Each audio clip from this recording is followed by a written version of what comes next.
శ్రోతలకు కథాలహరికి స్వాగతం. ఈరోజు మీ ముందుకు తీసుకురాబోయేది ఇద్దరు మోసగాళ్ల కథ. కోసల రాజ్యంలో మల్లన్న భీమన్న అని ఇద్దరు మోసగాళ్ళు ఉండేవారు.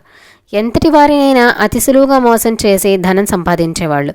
అన్యాయంగా డబ్బులు సంపాదించిన ధనికులను మోసగించి సంపాదించిన ధనాన్ని పేదలకు పంచిపెట్టేవారు. ఆ పట్టణంలో బాగా డబ్బులు సంపాదించిన ఒక ధనికుడు వడ్డీలకు పేదలకు అప్పులిచ్చి వాళ్ళని పీల్చి పిప్పి చేశాడు. అంతేకాదు, పేదలకు అప్పుగా ఇచ్చిన మొత్తానికి రెట్టింపు పత్రం రాయించుకునేవాడు.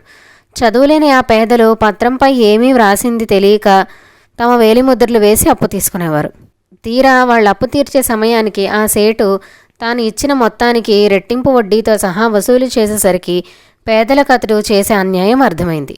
కానీ వాళ్ళు ఏమీ చేయలేక నిరాశగా ఆ సేటు చెప్పిన మొత్తాన్ని చెల్లించి వెళ్ళేవారు. సేటు సంగతి మోసగాళ్ళిద్దరికీ తెలిసింది. ఎలాగైనా అతన్ని మోసగించి అతని ధనాన్ని దొంగలించి నష్టపరిహారంగా పేదలకు పంచిపెట్టాలనుకున్నారు. మరుసటి రోజు భీమన్న ఒక మేలుజాతి గుర్రాన్ని సేటింటి సమీపంలో ఆపి ఎదురుగా ఉన్న ఒక చెట్టుకి గుర్రాన్ని కట్టేసి ఎక్కడికో వెళ్ళాడు. సేటు ఆ సమయంలో ఎవరితో మాట్లాడుతూ గుర్రాన్ని భీమన్నను చూశాడు.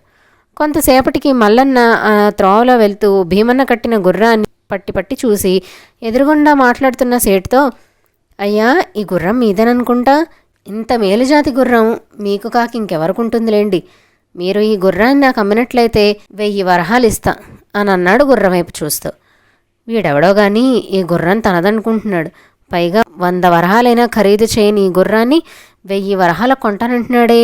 ఇది మంచి లాభసాటి బేరంలాగే ఉంది అనుకుని సేటు కొంతసేపు ఆలోచించి, సరే అలాగే గుర్రాన్ని అమ్ముతాను, రేపు రండి అన్నాడు సేటు.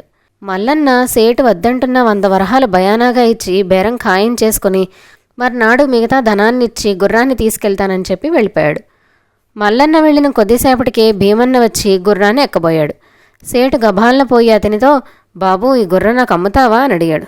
అమ్ముతాను, కానీ 800 అవుతుంది. ఇంతకు ఒక్క పైసా తక్కువ ఇచ్చినా ఇవ్వను అని అన్నాడు భీమన్న. 100 వరహాలు బయానాగా ఇచ్చి వెళ్ళిన పెద్ద మనిషి ఎలాగో 1000 వరహాల గుర్రాన్ని కొనుక్కుపోతాడు. వీడి వద్ద గుర్రాన్ని 800 కొన్నప్పటికీ తనకు లాభం 200 ఉంటుందని అనుకుని సేటు భీమన్నకు 800 ఇచ్చి అతని వద్ద నుండి గుర్రాన్ని తీసుకున్నాడు. సేటు వరుసగా 2 రోజులు చూసినా ఆ పెద్ద మనిషి అత్తాపత్తా లేడు. అప్పటికి కానీ అతనికి తెలిసింది తను సులువుగా మోసపోయానని. ఇది తెలిసిన ప్రజలు సేటుకి తగిన శాస్తి జరిగిందని సంతోషించారు. అప్పటి నుంచి సేటు పేదవాళ్ళని బాధించడం మానేశాడు. ఈ రోజుకి కథతో ముగిద్దామండి. తిరిగి ఇంకొక కథతో కలుద్దాం.